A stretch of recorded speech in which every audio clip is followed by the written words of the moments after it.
Take the Leap is the podcast where we get real about the roller coaster that is entrepreneurship and life. Sure, some folks make running a business look like a walk in the park, but let's be honest, it's more like a wild ride through a theme park with a lot of unexpected twists and turns. Join us, your co-hosts, Ashlan and Tory, as we spill the beans on our own real-life experiences and shine a spotlight on some amazing guests.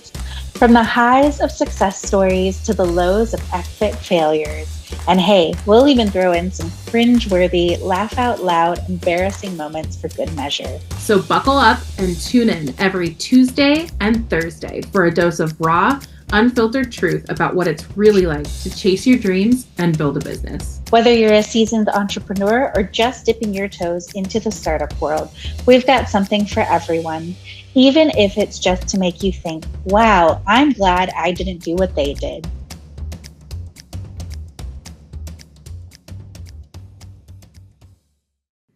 Welcome back to Take the Leap. We're so excited to jump off with a guest that we had in season 1. We are having Elizabeth back as a second-time guest on the podcast. Last season, we learned all about her Take the Leap story, and this time we want to dive a little deeper. Elizabeth Doerr is the founder and principal of Doerr Co.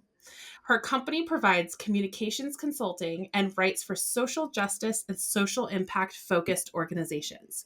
Her approach is focused on purposeful strategy and storytelling that elevates a brand's platform by creating original content that positions them as thought leaders. She is also a writer and provides ghostwriting services, having previously published a book with Lynn Peterson called Roadways for People, Rethinking Transportation Planning and Engineering, and is currently working with a client on another ghostwriting project on racial justice in urban planning.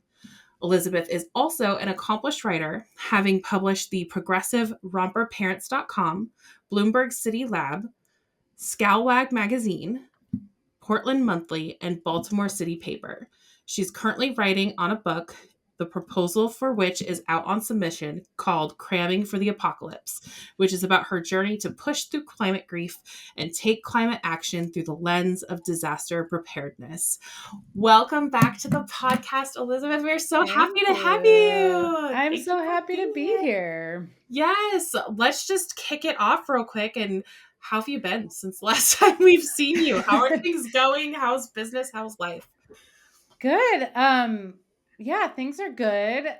We're currently talking in like the third week of September. And so we've been fully in the throes of back to school for my second grader, which is crazy. And it's been a bigger transition for him this year than it has been in the past. So the first 2 to 3 weeks were kind of emotional roller coaster for him and therefore us for you as parents. Well. but I think it's taken a turn this week. So I think we're doing better. But and that book that I was ghostwriting, we are turning it in on Tuesday next week. So it is, we are pretty much at the finish line, aside from like, you know, the last copy edits and that kind of stuff. So yeah, we'll have my second ghostwriting project behind me, which is pretty cool. So yeah, things are good. Really Summer was good. Awesome. Yeah, it was a fun project. Well, I love that you like kind of started that off by like talking about your projects and like talking about back to school time, because really today I would love to really dive in deep to the topic and conversation about what it's like to be both an entrepreneur and a parent. I myself am also a parent, and I know we've talked about this before. Yep. And so just kind of like talking about balancing roles, how do you, I mean, it's the most basic question that has probably different answers depending on when I ask you too, right? But like, how do you juggle being a parent and an entrepreneur? And what advice do you have for parents who are either right now juggling that same thing or thinking about diving into entrepreneurship? What is that experience like for you? The good, the bad, the ugly? Yeah. I mean, I'll just go back to say that I don't know if I would be an entrepreneur if I wasn't a parent, because this all kind of came about because we had our son, and it just, and my husband's job is not very flexible, and as parents know, at least one parent has to have some flexibility if both don't. And so so it kind of, and I was already, I had gotten my degree in writing, and so I'd already kind of been easing into freelancing. And so I don't know if I would have done it had I not, or really gone all in on it, if I had not had not had my son. And we moved to Portland from Baltimore in 2016, and I didn't have a job when we got here. We were able to move because my husband works in healthcare and was able to get a job. And then I found out I was pregnant like 3 weeks later. And I was like, oh, okay, well, this is great. It was a little faster than we expected, so we were really lucky. But it was it was also, I hadn't even started looking for work yet. And so I was like, well, what, I mean, I wasn't even, I knew I would have to take a career shift because where I was working and what I was doing before was pretty niche. And so, so that's kind of how it's like I fell into entrepreneurship in that way. But it really took me several years to actually kind of formalize as much as I did in, what you described in the bio, in Doerr Co.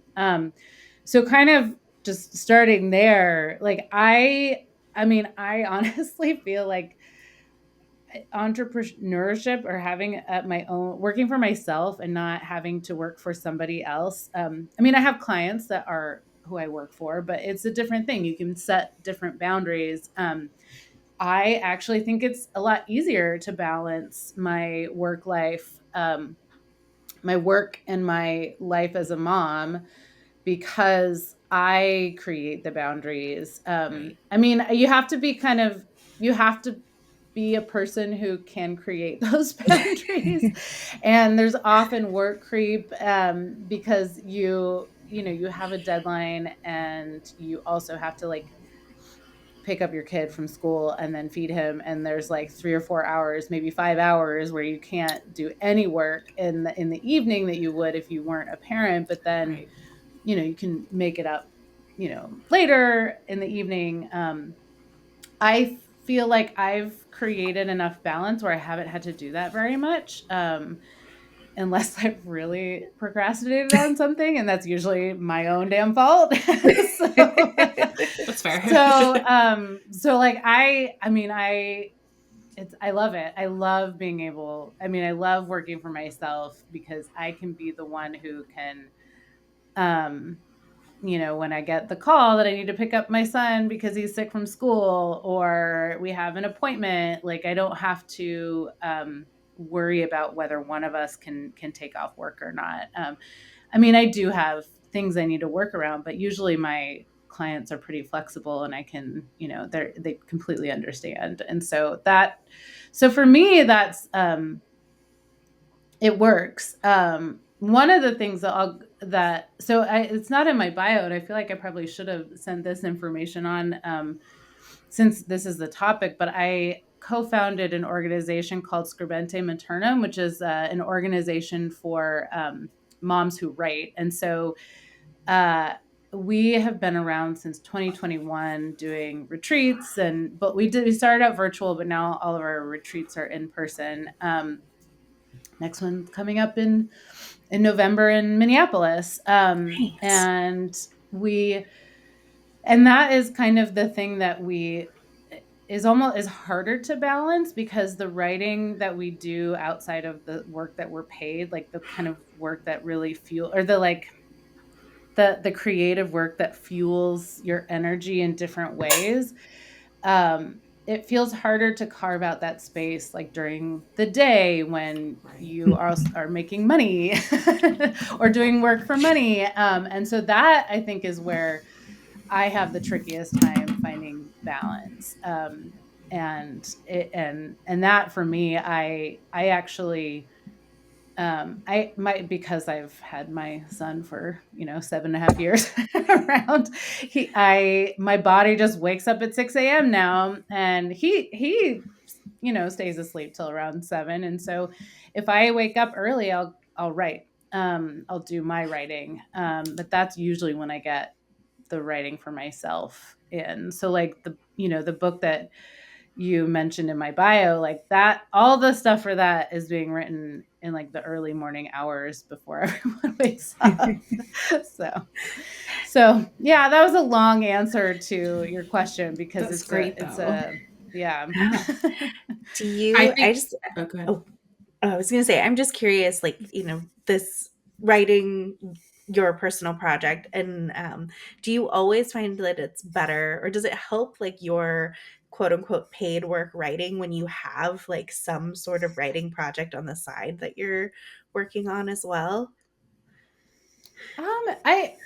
I guess I've never really thought about it, but yeah, I do think it does, because the more it's like writing begets writing. I mean, when you feel like you're in a rut, or having writer's block, it kind of goes both ways, honestly, because I feel more writer's block in my personal writing life than I do on In your work the side. like work life. And so the fact that I have to write for work, it kind of fuels that and keeps the brain juices going. And so I do think that they really help each other, because the more I'm writing, the more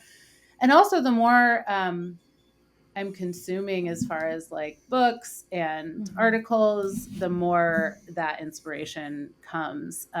Not to say it, but yeah, the second half of the summer, I could barely make myself do my personal writing. I had to do for work because I was getting paid for it. And you just have to force yourself to do that. But yeah.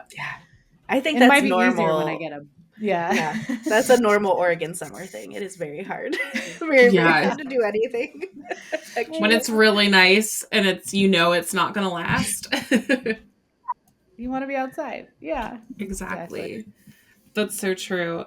I love that you talked about like how becoming a parent really kind of informed your decision to become an entrepreneur, because I feel like you're so right. Like my husband and I have talked about this all the time. Like if we both were working downtown, commuting every day like we were previously, there's just no way. Like we would not, like we'd never see our kid, we'd never have time with him. And I'm not saying that parents who have to do that, who are doing that now, are like in the wrong. I'm just saying that like for us, like that would be so like 1,000 times more difficult and more challenging, trying to get him to daycare, trying to get ourselves to work, reporting to someone else, having to ask for permission if we needed to take him home or take him to a doctor's appointment. And I think you're right. Like my husband does have that traditional job, but he works from home, which is great. And then I am the entrepreneur. So if, childcare doesn't happen like today, usually there's a chunk of time that I'm like, okay, I'll just rearrange my schedule and here we go. And then my husband thankfully was able to take some time off today and do the same. But like there, it's just so much more difficult when you're reporting to somebody and you're doing that traditional job. Not saying people do it all the time. Yeah, and you have to like contend with vacation time too. And my the nice thing about that is you get paid for that vacation time, which I don't. Right. but yeah, my sister and brother-in-law, they live really close to us, and they have 2 kids, 2 young kids, and it's just always a challenge. And the first 2, my niece is in first grade and my nephew is 2 and in preschool, but like for about the first 2 weeks of school, the school year, one of them had a fever. So it kind of, and my sister had to, and she can work from home, but it's hard to do with kids. And so, but she's like, she would text me for help. And I was like, I wish I could, but like, and I am able to do that a lot because I am an entrepreneur. So I can also help out with my niece and nephew. But not all the time. And so it just, yeah, I felt really bad because I'm like, I have like tons of deadlines and meetings and I wish I could, but yeah. So, but yeah, it's really tricky. I don't know how they do it. Yeah, I don't Sometimes either. they have my mom come down. That's really nice. Yeah. That's Yeah. really nice. Well, and I also like what you said about you kind of also have to be the person who's able to set boundaries in order to kind of make this situation work. Because I think one thing that I'm adjusting to is I was my own boss before I had a kid, and then I became a parent. And I think I'm still in some ways trying to produce the same amount and work the same way I was working before I became a parent. And it's been almost 2 years now. And I still find myself like, oh, I can do that. Or, I can make this happen. And I'm like, okay, no, like things have changed. And I can't quite do things like you said. There are some days where yesterday we didn't have childcare and I didn't start working till like 3 o'clock in the afternoon. And then we had something going on at night. So I had to be done by 6. So I had like 3 hours to get just the bare minimum, high priority things out the door, which was fine. It worked out. But some days just work out that way. Whereas other days I'm able to make up for it and work for hours upon hours and get things done. And I think you're right. Like you kind of just have to be comfortable, one, with setting those boundaries and saying that's not possible for me right now in this season. But then also being okay with just kind of the shifts in your availability. Like some days you're just not available and other days you are. And then I guess like how does that work for you? Like energy wise too, like for me, I know sometimes I really struggle. I'm like, okay, I have all day tomorrow by myself, this is great. And then some days I'll be like hyped and I'll be ready and I'm like, I'm taking advantage of this time. And then other days I get that time but I don't quite have the energy to match it because the few days before were pure chaos. So I don't know if you experienced that as well. Oh God, yeah. I mean, it kind of depends. I feel like I found a decent rhythm, but like there was a period of time where it was like, yeah, I have like back-to-back meetings, but never had any time to actually do the work that that I needed to do. And I was like, how do I schedule this better? And I don't know if it's just the type of work that I've started to take on, but one of the things that I've done is I have to pick up my son early on Fridays. And so like, it just comes because he doesn't have aftercare those days. And so I was like, you know what, I'm just not, although this is a Friday, it's like today is okay. But I don't schedule meetings on Fridays usually because it's a good catch up time and also to make sure I get things out the door. But also if I just need to like chill, I can do it on Fridays because like a lot of people are kind of winding down for the week and it doesn't feel as crazy. It all depends, if I have a deadline or something, sometimes, it has to happen. But so that is one strategy that has really helped me because it's like I've blocked out a time where I have time to sit. And I also like I had I am also my PTA co-president this year, and I do like education advocacy stuff. Like I say yes to way too many things, or I start too many things, and um, I've just kind of accepted that's how I work, and I like doing it. But I had somebody yesterday who was like, "How do you do all of this?" And I was like, "I don't know. I guess I thrive off of stress because I do. Like, I get way more done when I have 2 billion things happening than I do if I have one thing."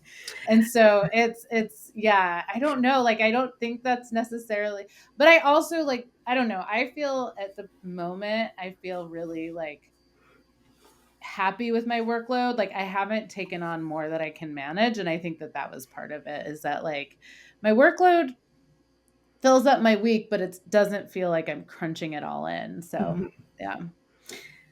That's so funny that you talk about like when the list is really long. Like I can if I have like 10 things to get done in 3 hours, somehow I can get the 10 things done. But if I have like 2 things to get done in the 3 hours, I will make that 3 hours stretch, and somehow maybe the second thing won't get done Yeah. because, like it's wild how Yeah. that little bit of pressure and like, I don't know. I've even started making like more realistic deadlines for things, like instead of like just trying to bang out like all of this stuff, be like, okay, like if that newsletter is really not going to go out for that client until the 27th, they don't really need to look at it until the 25th. Like you don't need to do Yeah. it like today, Yeah. and being more realistic about stuff like Yeah, that. totally. But That's really smart. That's really smart. I love that. yeah. Well, Elizabeth, I kind of want to know, what does your support system look like? Because I feel like every entrepreneur should have a support system, whether or not they are a parent. And so what does yours look like, and how does that impact you? Yeah. Well, I mean, and first of all, I just want to like know that I am in a really privileged situation to have a spouse who his income is really what we live on. Mine is helpful. So, but I don't think I would have felt comfortable becoming an entrepreneur had we been in a situation where my spouse where we couldn't potentially like, where we had the risk of like losing our whole livelihood if I didn't have, all of the work that I do have right now. Every year is different, every month is different. And so I just want to note that like, it is a huge privilege to be in this position. And that's, like, and also I have always been like somebody who just needs the security of insurance and all of that. And I don't have to worry about that because of my spouse. And that, is a unique situation to be in. So that's like really, like, I have to say that, that is what kind of makes it possible. But not that alone. I mean, community is a huge, important thing for me. I mentioned my sister, she's here. I have to travel for work on occasion, and my husband has, he's in healthcare, and so his schedule is not flexible, and he has 13-hour shifts the days that he works, and so I am on for pick up and drop off at school all of those days that he's working. And so if I have to go out of town, he either has to take time off or my son has to stay the night at somebody's house. And so it's a challenge. But I have my sister, but we have this incredible community of other families around us. And especially I have an only child. And so like, we're really lucky to have some other only child parents who we lean on each other a lot, because it's a different experience than having multiple kids. And like, I actually wrote a story for Business Insider recently about how we kind of have this co-parenting relationship with some of these families of onlys. And so that's huge. And then I also am,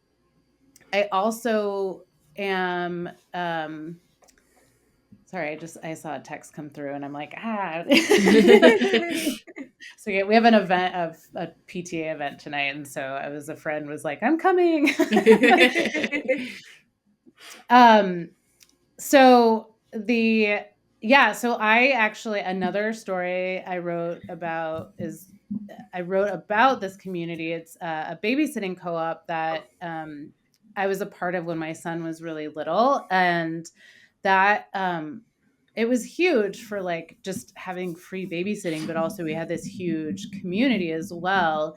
And then the pandemic hit, and we all a lot of people moved to different neighborhoods, and then and also COVID. so when my son started kindergarten, I got some of his kindergarten buddies, like his families together, and so we have a co-op. of our, our kids that are now in elementary school. And in fact, we're having a party at my house on Sunday, and it's such a great resource because it's like we have last minute people who can pick up our kids, and last minute people who can who in case of an emergency and all of that kind of stuff. And so it's really, I mean, that's how we are able to do it, is with these people around me that I could just call or text and they would help out with the drop of a hat. So That's I read that incredible. article. It was awesome. It reading was it. awesome. I think you had like shared it on LinkedIn or something. Maybe Yeah, you did you it in did. your Substack or something like that. Oh, maybe. I can't remember Yeah. where I read it, but I was Oh like, yeah, that's such a- it was on my Substack, Substack, definitely. yeah. Mhm. I was like, that's such a cool idea, because I know so many friends right now who are like, children are expensive. I think we're like an only children family, and I know it's freaking a lot of people out because they like grew up with siblings or like just had like that community around them. And I'm just like, here's all the people who have children around your age. Please go hang out with them. Please go be friends. Yeah. I mean, it took me a while to come around to the idea of having just one, because I have two sisters who I'm really close to. But I don't know. Once we kind of were like, yeah, this is what we're doing. I mean, it was a couple years after my son was born. I have not looked back because it is so much easier.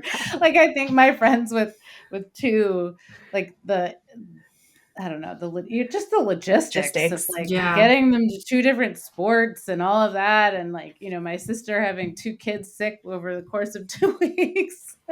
I was like, yeah. And there are a lot more only children now than there are in our generation. And so so that helps. And my son has never, I mean, I'm lucky that my son has never said anything about it. He doesn't really care either way, I don't think. So.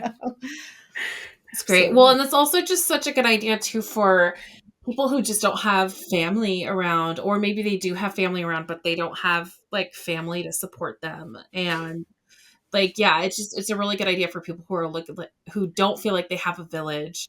How can you find that? So we'll definitely make sure we include that in the show notes, because I feel like people would really benefit from reading that. Yeah. I really like that as well. So yeah, no, I mean, it's a lifesaver. And what's nice about having the co-op too is that, we live so, and this is what I wrote about in the story, so they can read about it there, but it creates kind of a formal structure for people to feel comfortable asking for help. Because I feel like we've been conditioned as parents to not ask for help. Like, we think that we're supposed to do it all by ourselves, which we're not. That's not how we have evolved to be. It's just the circumstances we're in with capitalism. And so having some kind of formal structure around asking for help makes it easier for people to actually find that community. Yeah. That's incredible. Ashlan, I'm sorry. I know I've like hogged all of the questions. That's so okay. far. No, it's okay. I will just say fully, I am not a parent. I support women who decide to have families, and like I have a couple of close colleagues that I work with that is like, sorry, I feel like I complain about my kid all the time. And I was like, no, that is a life choice. It is a hard life choice, like having a kid especially kids who have to like stay home for any particular reason. A lot of times I'll be like, we can reschedule our meeting, or we can do this another time, or it's not really that important.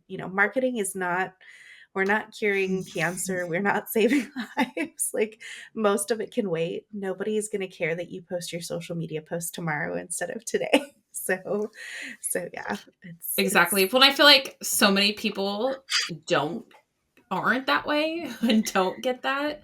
So it's really nice when just kind of the community at large, whether you're a parent or not, when we support parents and we support children, and we realize that we're all living in the same community and all trying to coexist together. Like, that's when the magic happens. That's when we start to feel empathy for each other. That's when we start to really actually be a true community.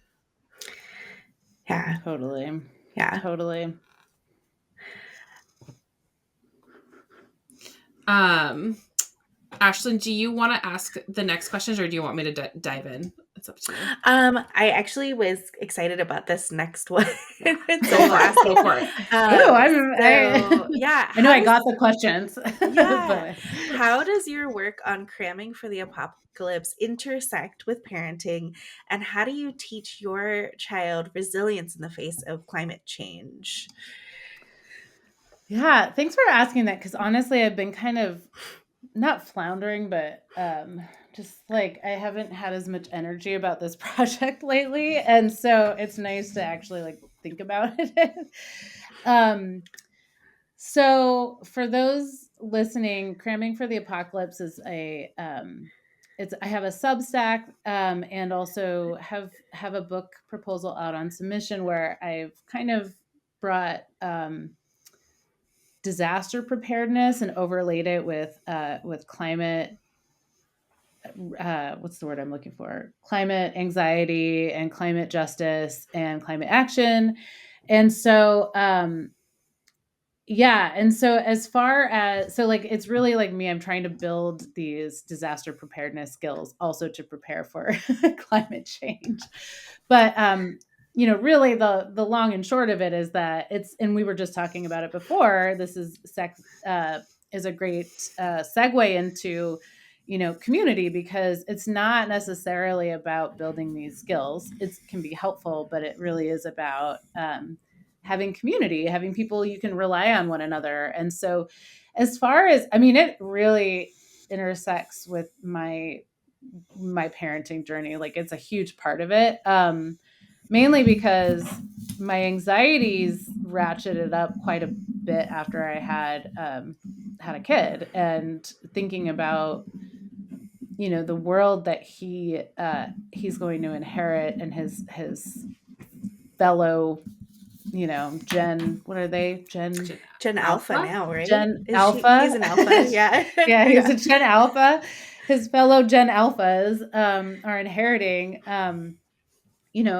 It's scary because, I think our parents' generation could kind of assume that their kids were going to have it better, and even though there were a lot of unknowns, the unknown felt hopeful, I think. To some people. I know there was also the Cold War going on at some point for like those in the Gen X.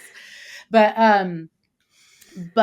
for us, like, the unknown is really scary because we get these dire warnings about what's happening. And so it feels really urgent to do something. And it can also just feel really paralyzing because it's so hard to figure out what that thing is. And this is kind of my thing.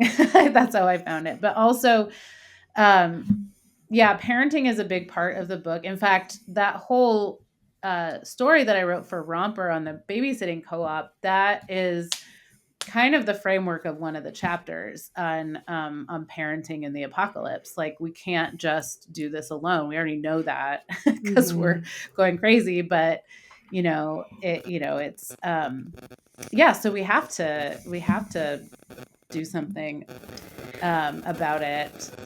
Sorry, I'm getting like scratchy sounds. Oh, no, that's okay. Are you too? No, I can't hear that. No. Yeah. Yeah, you wrote this great, I think it was in the Substack recently, about his school getting closed early because of the temperatures, the high temperatures, and like schools not having air conditioning. And that just like blows my mind, because I think back, like, so I was born in Hawaii, and I think back to like being in Hawaii. We had no air conditioner in any buildings growing up. Yeah. We had lots of fans and like, never had that. But like for a place like Oregon, where like that's like a huge temperature swing now that we're starting to get, and like this late into the season. Like, I remember when I moved to Oregon in 96, we maybe had like 100-degree day randomly in like August, and now that we're having like continued periods of time, like every year there's a record-breaking a new record-breaking temp. Yeah. Yeah, my son's school luckily does have air conditioning. He's Mhm. one of very few. So like there are like 80 something schools in PPS and in Portland Public Schools, and they instead of sending an email out that said these are the schools without air conditioning, they had to send it out these are the This is schools schools with with them. air Yeah, it's conditioning. a smaller list. It was Yeah. like 15 or 14 or 15 schools, and the only reason ours has air conditioning is because the school was rebuilt completely several years ago, and so we Mhm. have a brand new building. Um, but yeah, and that's something. I mean, Portland Public Schools is actually kind of cool because we are like one of the only districts in the U.S. that has um, a climate justice Mm. person, and so we have Kat Davis is the climate justice advisor. And so, and it's really important because the climate change really intersects with So much. schools and Mhm. resiliency in schools. And so, and I've thought about this a lot recently. I haven't written my Substack for this next week yet, but this will be a preview, although it'll be published. It'll be published by the By time the this time comes out.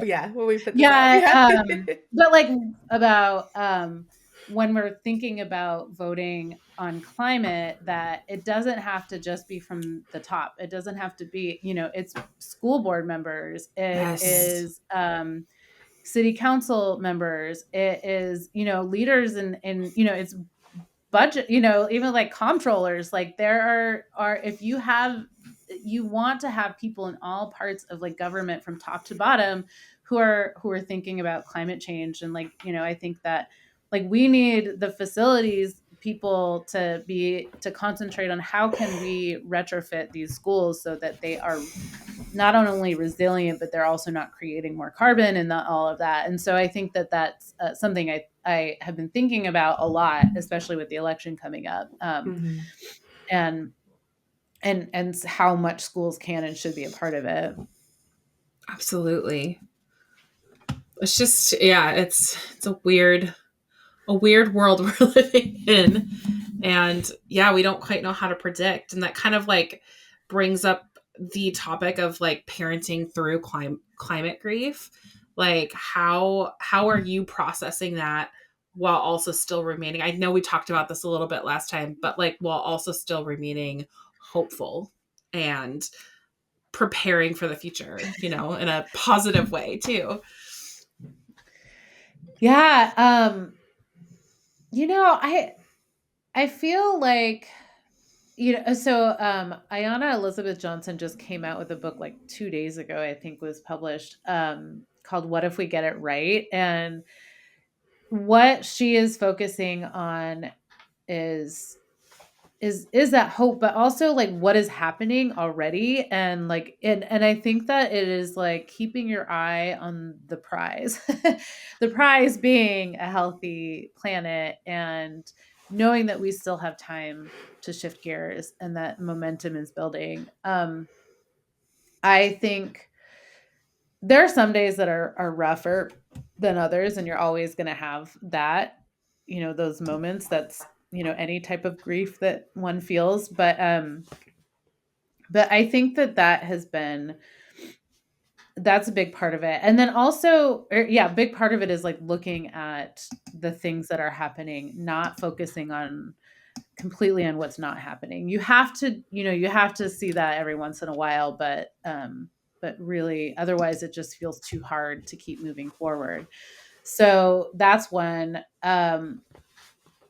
I think, I mean, one of the things, and this kind of goes back to Ashlan's question too about this journey intersecting with parenting, but like really also having our, like, providing opportunities for our kids to appreciate nature and love this planet. And when you do that, you even build up a deeper love for the planet because you're learning about things that you didn't otherwise, when you have a kid, because you're explaining it from a different perspective. And so I think that's a big, huge part of it.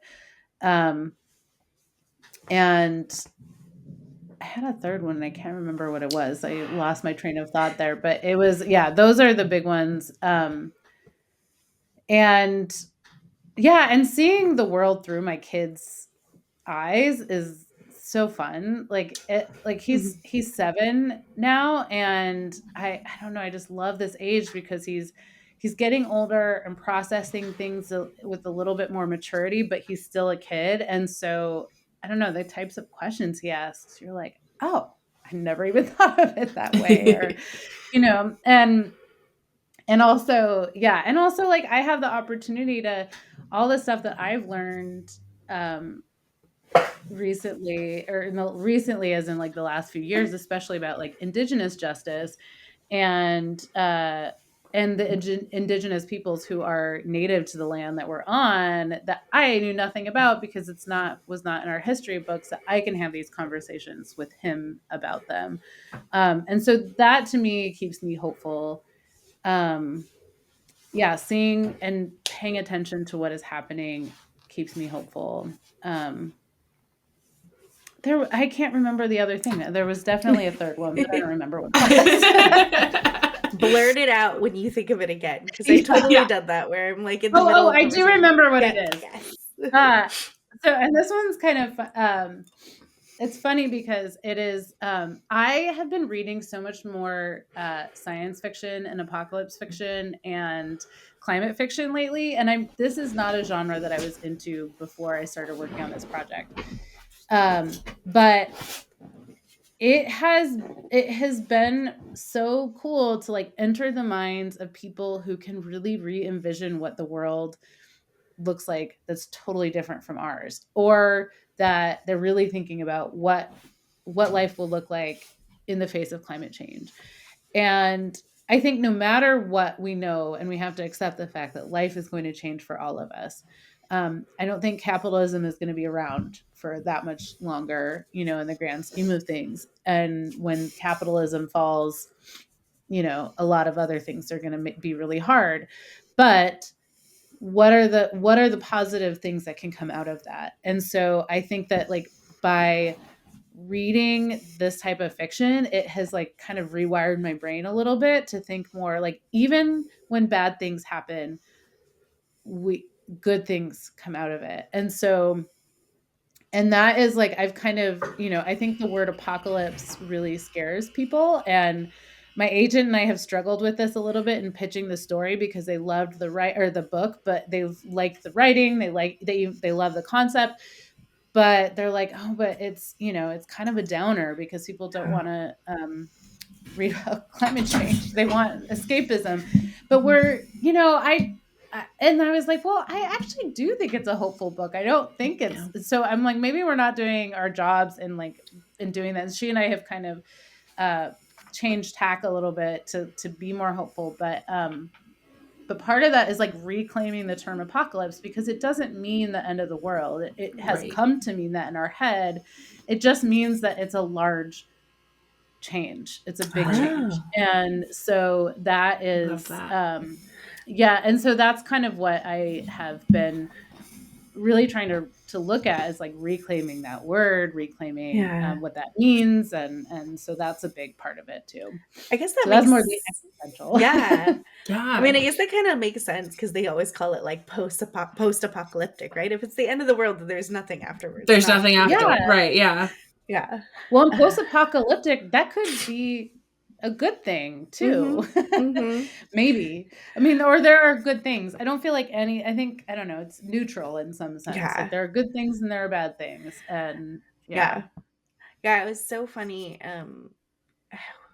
I don't know how long ago it came out. The new Mad Max like Furiosa movie came out recently, and we watched it. And like, I started looking up like what the original Mad Max was about, because we were like, how the heck did this like happen? And it's a theory of what the world is going to be like because of climate change. And this was made like in the 70s during probably the oil crisis. And like, the creator of it at the time, provided that the internet is telling me the truth, it was because he thought that we could never give up fossil fuels. And I just like internally like laughed, because I was like, that is literally what's happening. What is happening? Now. I know. Predicted in the 70s. Like, yeah, God, I can read the future. I mean, that's the same, like Octavia Butler. Oh yeah, her books are great. Parables of the Sower. It's hard to read. It's such a good book, but like any Octavia Butler is hard because you're like, oh, this is too real. Yeah. But I mean, it's the same thing. She wrote it in the 90s, and I mean, it's, we're not there in the world that she's has wrote about, but it feels close. And so I think that's why feels on track. Like anytime that it feels on track. Feels possible. Yeah. It does feel possible. Yeah. And what's crazy is that I think it took place in 2025. So it's like cool. We're inching towards. Yeah. No big deal. Yeah. But then there's also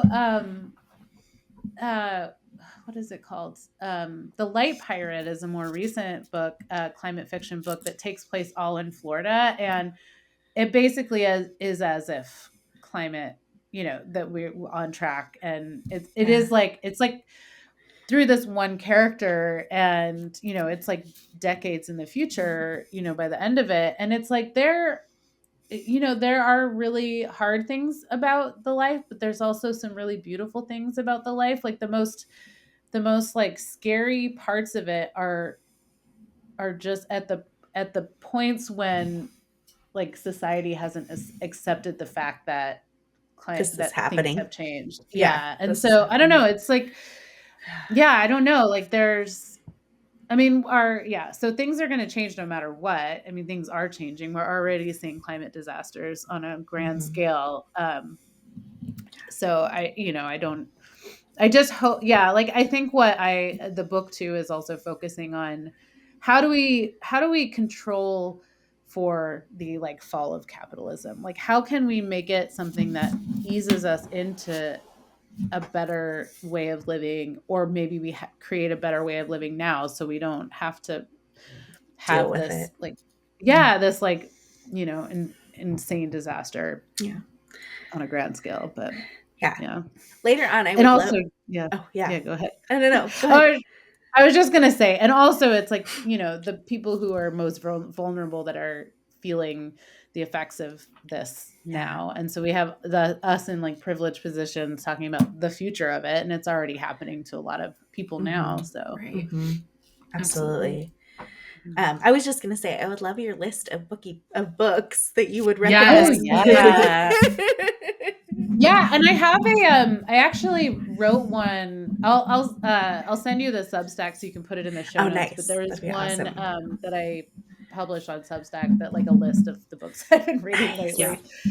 And I'm like, even then I'm like, I don't feel like there are other ones that I loved too that I would add to that. But it's I mean, I can give you some if you want some now. I can give you absolutely. The ones that you remember, I feel like are gonna either be the ones that were really good or like the ones that were like really terrible. Or just recently read. I've been reading a lot lately, so like sometimes it was months ago. But The Light Pirate was one of them. The Future by Naomi Alderman is really great. Also because it's science fiction, but it also is like not too different from the world that we live in now. So it's great. And also like kind of a thriller. So those are like the two that are like really off the top of my head because they're more recent, but that's great. We'll put those in the show notes too. That's awesome. Well, kind of moving into kind of wrapping this up towards the end of it. We just talked about capitalism and the fall of that and how that might not necessarily be a bad thing, and how an apocalypse might not necessarily be the end of all, right?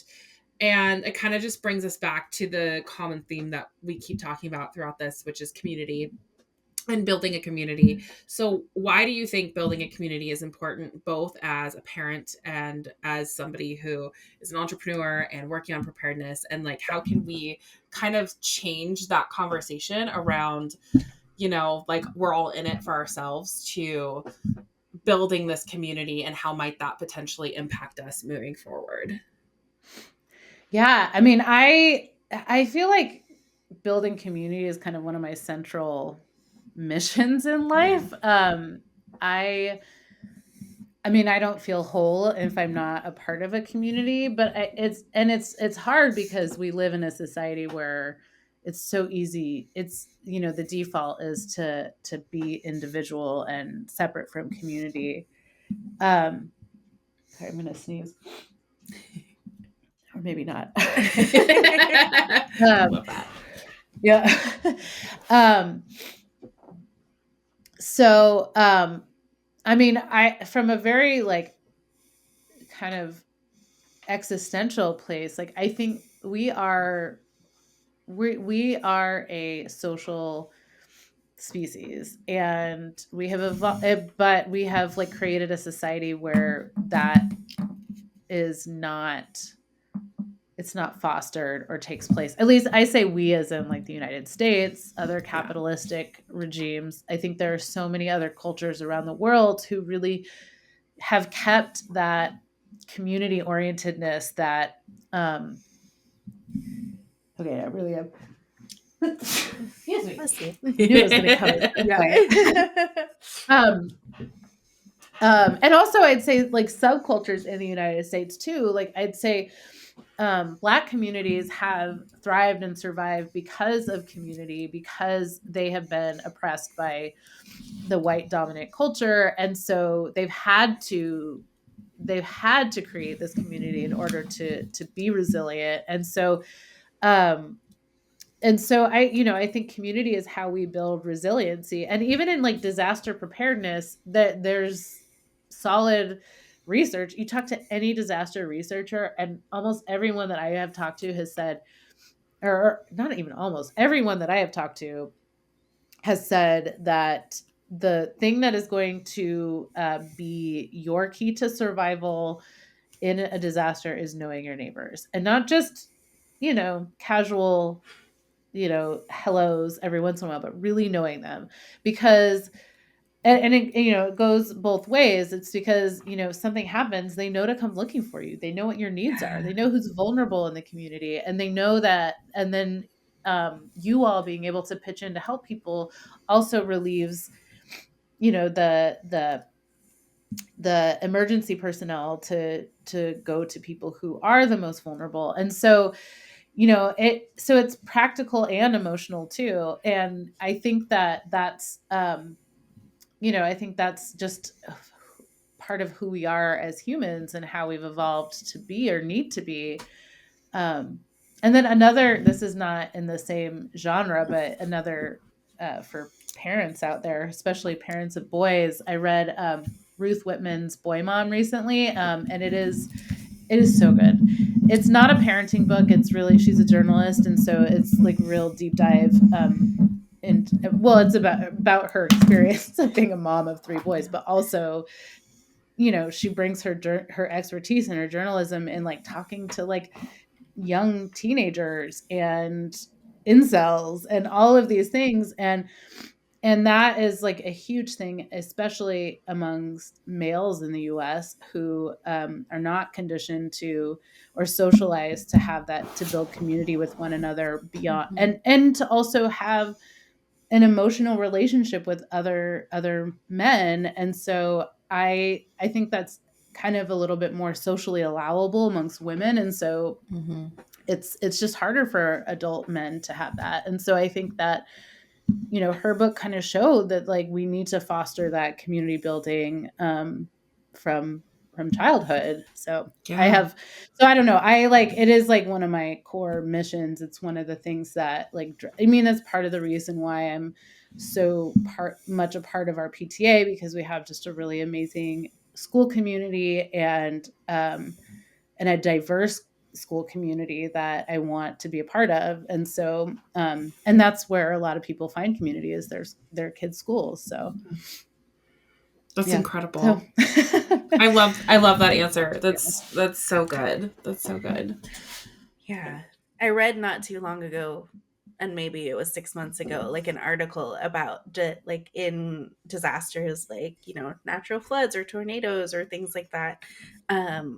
especially vulnerable communities like the disabled or elderly and things like that, like they're often the last ones to be like located in those because they don't have anybody who can like leave, whatever happened. Check And on I was just them. like, Yeah. I was Yeah. like, that is like super, super sad. Like that Yeah. there's just nobody, there. Absolutely. So yeah, that's such a good point. I guess that is our advice. Knock on your neighbor's door. Say hello. Get to know who Get they to are. know. Yeah. And Get to know the people around you. Have a party. Have a block party. Yeah. Yeah. Well, and it's true. Like, we only live one life. Why not get to know some of the people around you and enjoy each other? Yeah. Yeah. And it's kind of wild how few people know their neighbors in America. I mean, like, I don't know I know the people who are like directly around me. I know most of the people on our block, but there's still some people I haven't met. Yeah. And we've been here for 4 years. So, it's just, it's the way that we live in these single family homes don't really, they just don't create that opportunity. Mm-hmm. Yeah. I actually, one of the stories or the Substack post I wrote about a few months ago was about co-housing communities, because like those are really popular in Denmark, because there's like a whole public housing boom in like the 70s and 80s where they built these co-housing units, and now like most people want to live in them, but there aren't enough to go around. And so and part of the reason is because it's like, that's part of it. They're built so that you are meant to know your neighbors. You're meant to see and talk to and communicate with your neighbors, and yeah. So and I would like that. Yeah. I'm sure it helps with so many different things, like lower, crime and violence and like all these other good things for society. Oh yeah, for sure. Yeah. Absolutely. Yeah. Absolutely. We need to work on building community. Yeah. 100%. It would solve so many issues if we all knew how to do that well. Yeah, we would actually learn how to talk to one another about hard things. Yeah. Yeah, that's such a good point. Well, before we wrap this up, I guess, first of all, Ashlan, do you have any other questions that you want to ask? No, I just wanted to say thank you again to Elizabeth for coming on with us. I know. It's so nice to see you again. It's so good to see you again. Thank you for letting us dive in. And we just discovered from our last recording, we want to start asking all of our guests this season a very specific question. And that is, what song are you currently listening to right now? Or what playlist helps you out? Because we would really like to create a playlist for this season. So what songs are you listening to? I've been listening to Chapel Roan, honestly. Yes. That is, I mean, the whole album, but yeah, I guess Pink Pony Club is like the one that like is constantly in my head. Oh yeah, it's easy to do. My favorite I have to. I don't know the name of the song, but it's where they start out with like, don't waste a Friday night on a date or something like that. That might be the one that, hold on, I think that we're probably thinking the same one. But yeah, the song, Good Luck Babe. That's my favorite of her songs. I love that one. But Pink Pony Club has been the one that's going in, like, I'm just kind of like going like this around my house all day. My son really loves Hot to Go, and he'll sing along with it. It's really cute. Oh my God, that's so cute. I'm trying to get my son into it, but he's like, no. He's really into Imagine Dragons. In fact, my husband is taking him to see Imagine Dragons next week. That's so nice. And he doesn't know that that's happening. Oh, he's gonna love it. That's so exciting. Oh, yeah. Core memories right there. Yep. That's so exciting. Yeah, well, my husband is a huge music person, so I think that he's like, this is my. I mean, he's not as into Imagine Dragons, but he's like, if he's into it, I'm gonna be That's they can connect over that. Yeah, that's really fun. Well, before we wrap up, is there anything, we have all of your links that we're going to make sure we include in the show notes. Is there anything else that you want to say to our community that you want to plug? Yeah, I don't think so. I mean, I guess I am wrapping up this book project. So if you need somebody to ghostwrite your book, I'm available. So That's awesome. Maybe that. I don't know. I think that's probably it. I mean, check out the Substack. I always, it's having subscribers, more subscribers always helps. So Cramming for the Apocalypse, I think it's just Substack. No, crammingfortheapocalypse.substack.com. Thank you so much for being on, and thank you everybody for listening. And if you have any questions or you want to suggest a topic or a guest, make sure you fill out the forms on our website, or shoot us a DM on Instagram. And thanks everybody, and we'll see you next time. Thanks for having me. Bye. Thank you for listening to the Take the Leap podcast. We hope you found useful takeaways you can apply to your entrepreneurial journey. Subscribe so you don't miss future episodes, and keep in touch and follow us on Instagram. If you have business questions, shoot us a direct message or leave us a comment. We'll try to cover it in an upcoming episode. And visit our website, taketheleap-today.com, for more resources like our online course that accompanies this podcast.